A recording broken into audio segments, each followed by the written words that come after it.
Hey, in today's episode of the podcast, we're going to talk about how you can transition from a self-employed or kind of startup business owner to actually feeling like you're a true business owner, an entrepreneur. So, I've got some ideas that I think can help and some things that are going to clarify how you can make this evolution in your own career. So let's get started.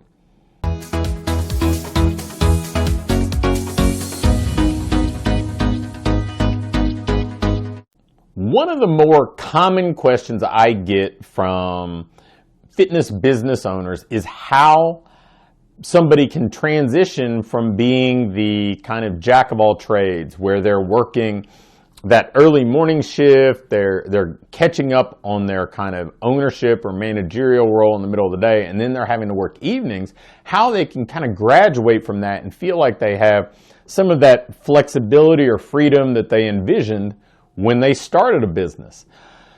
Well, our industry is probably a little bit different than most in that our normal hours, our peak hours, are kind of opposite what most people's work schedules are, their peak hours.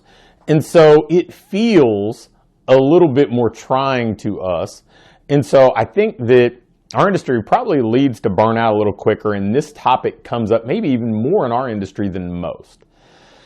So the first thing we have to understand is, as a small business owner, as a small fitness business owner, your income is typically derived in three ways. Now, I've never heard anybody else explain it this way, but it seems pretty straightforward, and maybe it'll help you kind of wrap your head around some of the changes you need to make. The first way that you make money as a small fitness business owner is as the actual technician, as the service provider, by delivering training sessions or coaching nutrition or whatever you're doing to actually deliver a result to the clients that you serve. And when we get started, that's where most of our income comes from, right? The second way that we make money is playing that kind of managerial sales role, where we actually might allocate a commission to each new sale that we generate or each new client that we acquire. The administrative responsibilities that come along with being a business owner, the leadership responsibilities if you're managing a staff or team. So there's that kind of role, and we see businesses that go up. Typically, small businesses may have a manager if there are more than one person working. And then the third way that we make money as a business owner is actually as an owner, that profit that's left over after paying all the bills, after compensating our staff, after really just handling all the expenses that come with owning a business. And one of the biggest challenges that we see in a small business is, if you, the business owner, want to make a meaningful income, it's tough to only make money as an owner and not make it as a technician or manager, because there's just not that much revenue to go around. If we look at most small businesses that might be in your local shopping center or something like that, maybe they're making $300,000 or $400,000 annually, which is a fine amount of money, but there's rent that goes out there. There's equipment that has to be paid for. There is all the overhead with just operating and providing the services that we deliver. So if we divide that up, there's usually not enough money left over just in profit to support a small business owner with one location. If you think about it, most of the people that maybe you've met that have been your clients, if they own a small kind of retail business or service business that is in the typical shopping center, maybe it's a Sport Clips, or maybe it's a Papa Murphy's Pizza or something like that, those little businesses, if all they're doing is serving as kind of the owner or maybe the kind of proverbial district manager, they never just have one location, right? They need more locations to make that pool of revenue big enough that that third role is still able to earn a significant living just being paid in that one way.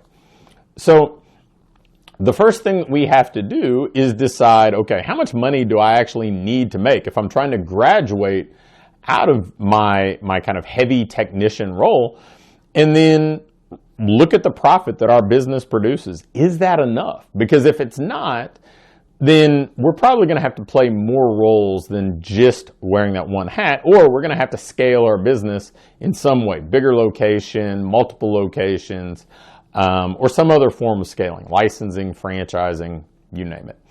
So what do we have as options? Well, we can scale back our technician role and maybe not train as many hours and find ways to pay ourselves more from those other roles.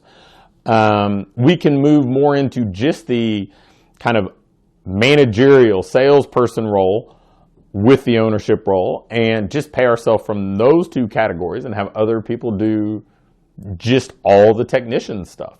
So there are different ways that we can organize our job description based on our strengths, our preferences, the needs that we have financially. So once you understand that kind of, I guess, way that revenue is divvied up within a business, then we need to start to figure out, okay, well, which of the things do I want to let go of first? There are a couple different ways to think about this. The first way to think about what you want to let go is, what is the lowest return activity financially on the time that you invest? In most small businesses, that's just going to be the basic administrative stuff, answering the phone, doing data entry, and things like maybe cleaning, all the simple stuff that it doesn't necessarily take, your unique ability to accomplish.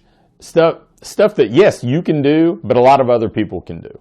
So if we look at delegating that first, those are things that often you can get done, depending on the market where you're in, for under $15 an hour.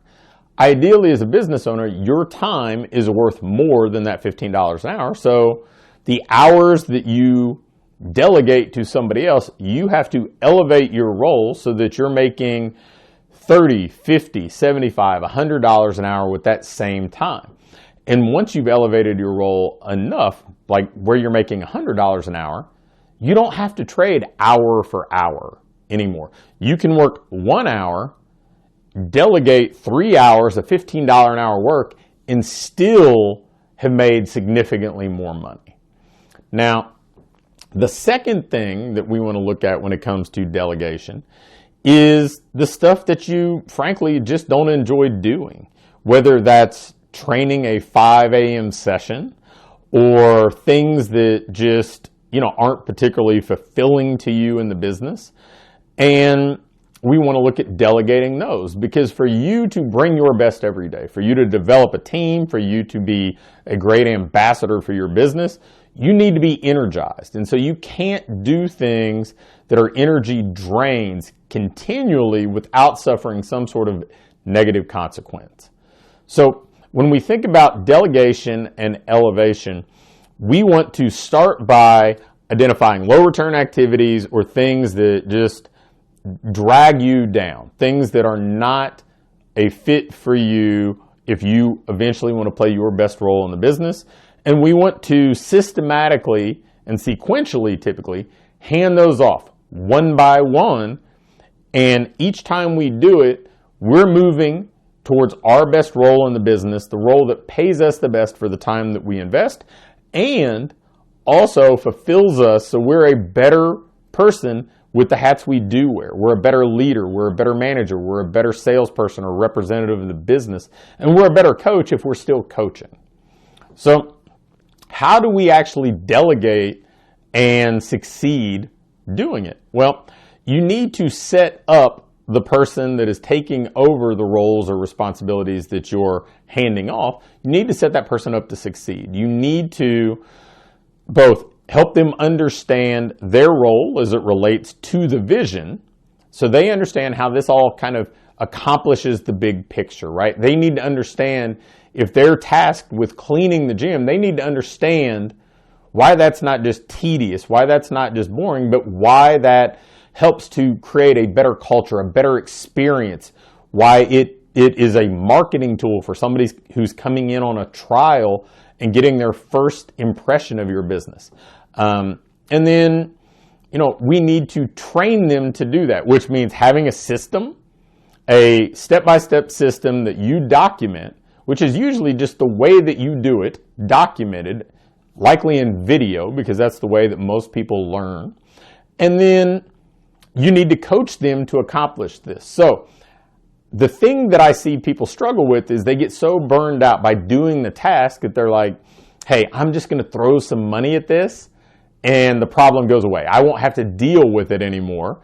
And so they don't want to train somebody to do it. They just want it off their plate.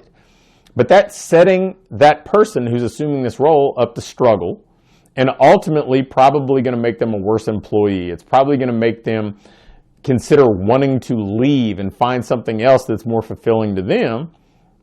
And you're going to be right back where you were. You're going to have to take over those responsibilities again. So better to document your system, coach them to perform that system at a high level, and then you can elevate to playing your best role. So I understand I covered a lot in this episode, but making that move from being the technician in a small business owner to playing more of a managerial role and still earning a significant profit as a business owner, it's not simple. It can be complicated, it can be trying, and for a lot of us, it's out of our comfort zone. So hopefully some of the tips that I shared in this episode can help you make that move and build your ideal business. Thanks for listening. I'm giving away a bundle of my best-selling books, The Ideal Business Formula, The Fitness Entrepreneur Handbook, and The Path. All you have to do is go to patrigsby.com/podgift to get it. Also, make sure to subscribe to the Fitness Business School with Pat Rigsby so you don't miss an episode and you get yourself on the fast track to creating your ideal business.